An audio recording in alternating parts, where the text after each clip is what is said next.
All right, coaches, today's topic, amazing, talking about will over your circumstances and the unbreakable will. When it comes to decision making and making quality decisions, which is the thing we always talk about, right? It's the first step to getting any type of action and result. It really starts with the way I think about what's about to come. I can take the filter of what's happening to look through. I can take the future of what I want to happen to look through. You've heard these terms like pessimist, optimist, realist, but at the end of the day, how do I make ultimately what's going to be the best decisions to get me the result? Yeah. Right. And that word best is relative, because a bad decision is better than no decision. Yeah. Right. Yeah. So best is what is the most productive. Obviously, we would love to create the light bulb on the first try, but if it takes 9,000 times learning what not to do, ultimately, if I'm not circumstance based and I understand the vision, or I have made the quality decision through the right lens, the circumstances are irrelevant. Yeah. The age-old homage says men are eager to change their circumstances but are unwilling to change themselves. Wow. Right. Yep. As a man thinks in his heart, so is he. Right. These are the principles. So the way you develop your will, right? This is what we talk about, character. The way we make decisions, where does that come from? This is all a soul realm issue, right? Your thinker, they call it. You can't have a stinker thinker, right? So will over circumstances, we're talking about how to make quality decisions. And one thing that I read recently that really stood out to me was patience in the long game. There's a principle also that says, when you have a vision, make it plain on paper, that when you see it, you could run toward it. Yeah. And though it waits, don't worry, it will not wait. And I'm paraphrasing, Wow. of course. Wow. But the idea behind the principle is, if I know where I'm going, I have a vision, even though it's far off in the future, wait for it. Be patient. Because it's written, because it's planned, it will inevitably come to pass. But the challenge for us is in the waiting. And what I've learned from this idea of patience is that an act of patience really is an act of the will. Patience is more than just waiting. Yeah. Patience is waiting in complete contentment. Patience is waiting in complete peace. Patience is waiting with a great attitude. Yeah. Even an expectant attitude. Yeah. We're all eager to make $100,000, $1 million. We're all eager to help 1 billion people, to change the world, right? But if I'm not careful, my circumstances can quench my fire, Yeah. can cast a shadow or a cloud over my vision. Yeah. So I want to open this up and say, Coach Eric, master trainer, how can I avoid, as a coach trainer, especially when I'm new to online, the pitfalls of frustration, procrastination, it's too hard, I don't know what to do. How can I not focus on circumstances and let my will pull me to my future? I think it really just comes down to understanding what is an unbreakable will. Like what does that mean? Come on. A lot of people they don't take enough time to really develop that. If I ask somebody like, are you strong-willed? I mean, do you have a strong will to do this? A lot of people are like, what do you mean? To me, I think everybody defines it differently. I mean, there's the, definition in the dictionary, sure. But Sure. To me, having that unbreakable will is already seeing that I am that individual that I'm moving towards, that I want to be, that I am that future that I'm building. And I'm already there, and in my mind I'm there, and it's just so vivid to me that I already see where I want to be in 10 years. Wow. And I'm already there. There isn't anybody that could tell me otherwise, and it's gonna look different for every single person, of course. Because of that, it's just like I feel like it's already part of me. It's who I am, and so nobody could tell me otherwise. It's like if I believe the sky is green, if I wholeheartedly believe that and you tell me no, it's blue, it's just like I'm not really concerned about what you think. Come on. To me, that's what it is. It really just comes down to that, where I really have to believe in what it is I'm working towards, and the fact that I can get there and I will get there. Wow. And when that's there and that's your foundation, there's a lot that comes with that, and you're going to be so much more resilient. You're going to be so much stronger. You're going to have just this unbreakable mindset, and understanding that no matter what comes and tries to penetrate your path during the way, that it comes with it. It doesn't mean that just because you're hitting all these issues, it doesn't mean that's going to be a cakewalk. If I feel like right now I don't have a house, but in 5 years I'm gonna have 2 to 3 houses, Come on. right? It doesn't mean it's gonna be a cakewalk. It's probably gonna suck. It's probably gonna be really hard, and I'm gonna have to go through hell to get there. Yeah. But I'm not gonna I hit a point where I'm like, oh, maybe it's just not meant to happen. Come on. Or maybe this isn't the time. So it's like, no, it just means like, cool, all right, Wow. this is hitting me really hard, but I'm gonna make this happen. There isn't anything that's gonna stop me from doing it because I've already claimed it. It's mine. Like, these houses are mine. The one thing I heard that stood out to me immediately was be to become. Yeah. Like, that's not the word you said, but that's what stood out. It was see yourself there before you get there. And we talk about this with manifestation, right? A lot of you guys are, you're familiar with The Secret or the Law of Attraction or thoughts or things, like these kind of philosophies that in general, they're good. They're just, there's more. Part of that is, I have the thought, I have the vision, but connecting my emotions to that, living in that space now, being that to become that. Because that is so important. I love what you said too about the process. Until I become, or until I embody what I am becoming, that I am that now, I am. Then every stone, every hurdle, every obstacle is going to feel like a blow to the face. Yeah. But when I'm so locked in that this is who I am, that's just, oh, excuse me, get out of my way. Oh, you tried to stop me. Like, I'm going through the weeds now instead of looking at the blows. Right. And perspective is everything. The unbreakable will is usually a matter of perspective. I love what you said about the most, or claiming it, right? Because one of the most powerful, or if not the most powerful force in our life, at least the most powerful creative force in our life, are the words we speak. Yeah. And then second to that would be the words I allow other people to speak over me. Yeah. And this is not in particular like a stranger, but there's a principle that says take heed of who you listen to or what you listen to. Wow. Right? In other words, be watchful, because who you allow as a mentor, as a coach, as an influence to speak over your life, you're giving the same creative power. You're giving them the same creative access. You're giving them the same ability to create breakthroughs or limits. Yeah. When you're trying to develop, if you will, an unbreakable will, baby steps can help. Yeah. Right? Oh, man. Like a muscle. Yeah. Right? Something that we used to do to develop with our young athletes, an unbreakable will, was the plank challenge. Oh, right? man. So if you're competitive, get in competition, right? Do something that's uncomfortable for a prolonged period of time. And at first it can be something like a physical challenge, like a plank. Hold it for 60 seconds, right? Hold it for 3 minutes.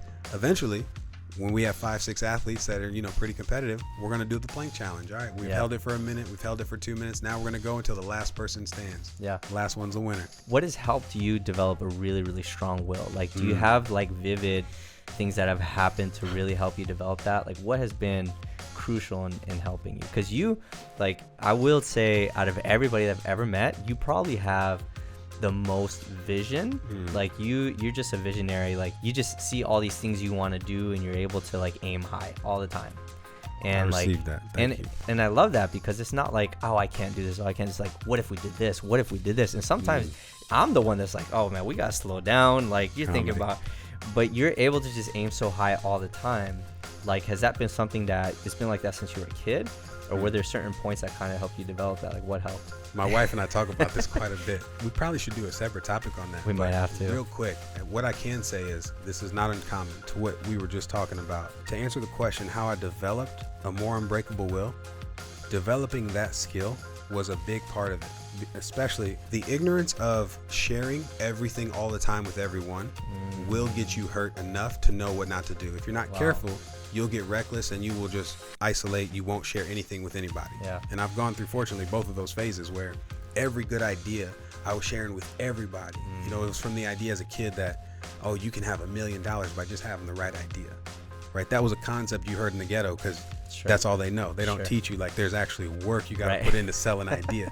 So just, sharing all these ideas and having good ideas, things worked and you could see other people do stuff that worked. But the bigger part of developing it was when you share these things, most people, at least for me where I was, what are you talking about, kid?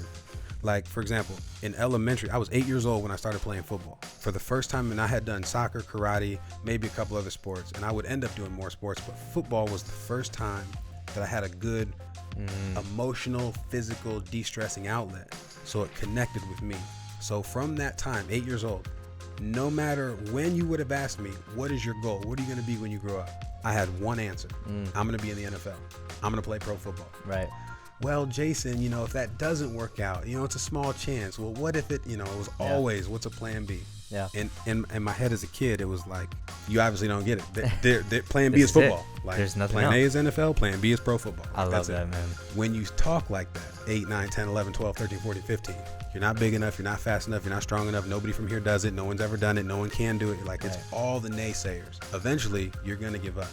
Or you're not. You're going to get out of it. Yeah. For me, that's what it was. It was building a resilience to, no matter what you said, no matter who you were, you don't get to decide my life. Yeah.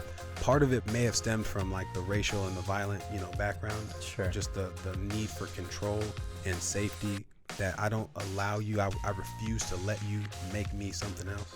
You learn too, there's types of thinkers and personality types too, right? So not everyone is a visionary. Not everyone is an executor. Not everyone is a processor.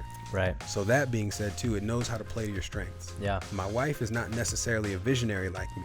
So if I'm talking big picture with her, doesn't really connect. Right. But if I want to, really connect with her, I can say, hey, in this moment right now where we're present, what is the thing that I could do to make you feel the most love? I can relate to that. Yeah. And as a self-proclaimed empath or whatever, right? Sure. As a connector, presence is going to help. So if you had two people in a relationship like that, for example, the leadership would have to come from both sides simultaneously. For me as a leader, knowing everyone's not a visionary, I get to temper or tailor my talks about future. Wow. But understanding as the connector or the empath or whoever else around me, if they're being in their leadership, understanding to get the most out of a visionary, you need to go with them, even if you don't understand, to the end of the vision. Right. Because now they have clarity and comfort in knowing you understand the vision, even Right. if you don't get it. Right. But now in the process, you can both work together to develop said vision. Wow. And as a person who's more like in the moment versus a visionary, having a visionary in your life can help you because there's an end game. There's a vision for an exit strategy. Yeah. And when you partner those together, husband, wife, business partners, whatever, you've got the long game and the short execution. Yeah. Which makes, it's powerful, right? It's the Right. 1-2 punch. 100%. Be to become. That's so powerful. And Great question. I kind of thought it was football where some of it originated. It always is something physical. Usually, right? And for me, it was physical too. It was the Marine Corps, where I thought I was really strong mentally until I just got wrecked so many times. And there was a point where I just broke down several points, right? And of course, I was still getting, wrecked while I was breaking down. And I don't mean breaking down like crying, just mean like just my world was rocked. Emotionally drained. Yeah, my world was rocked. No joy.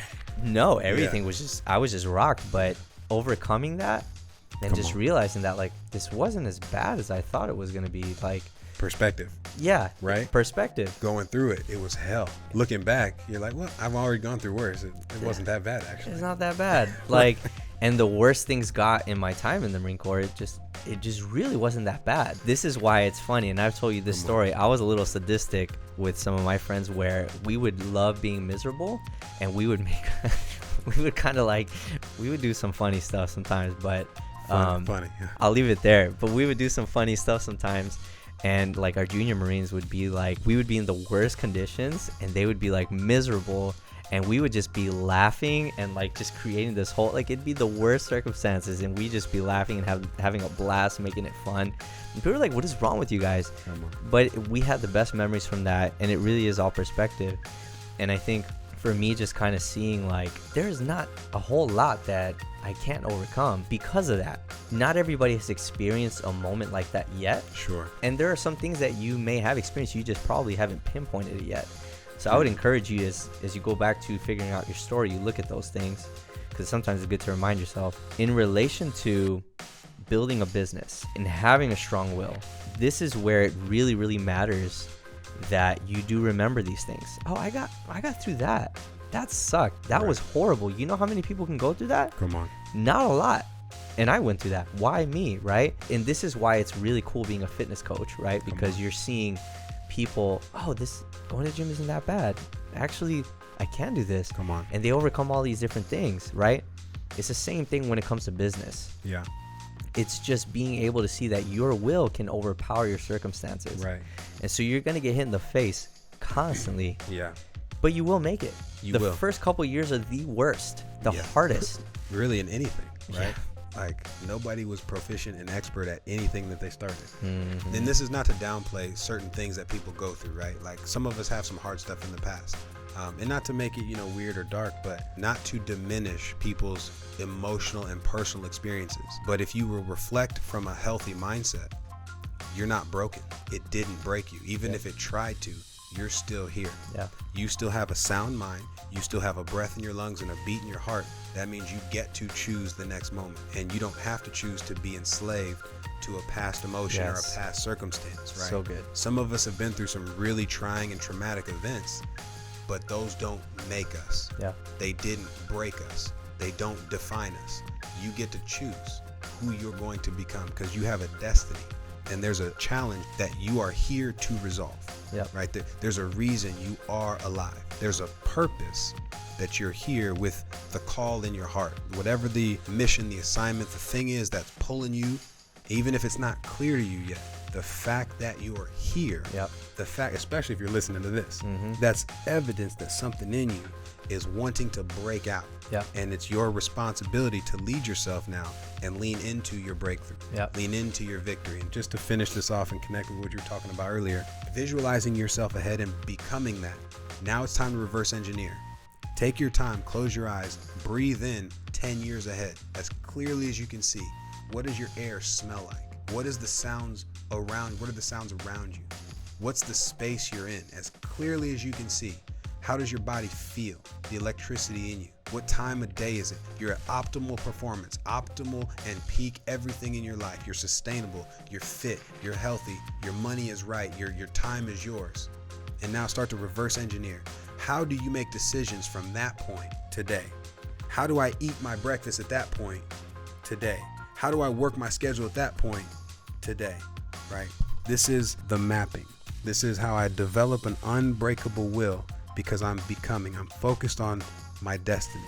Man, I love how vivid the pictures you paint are. Bruh.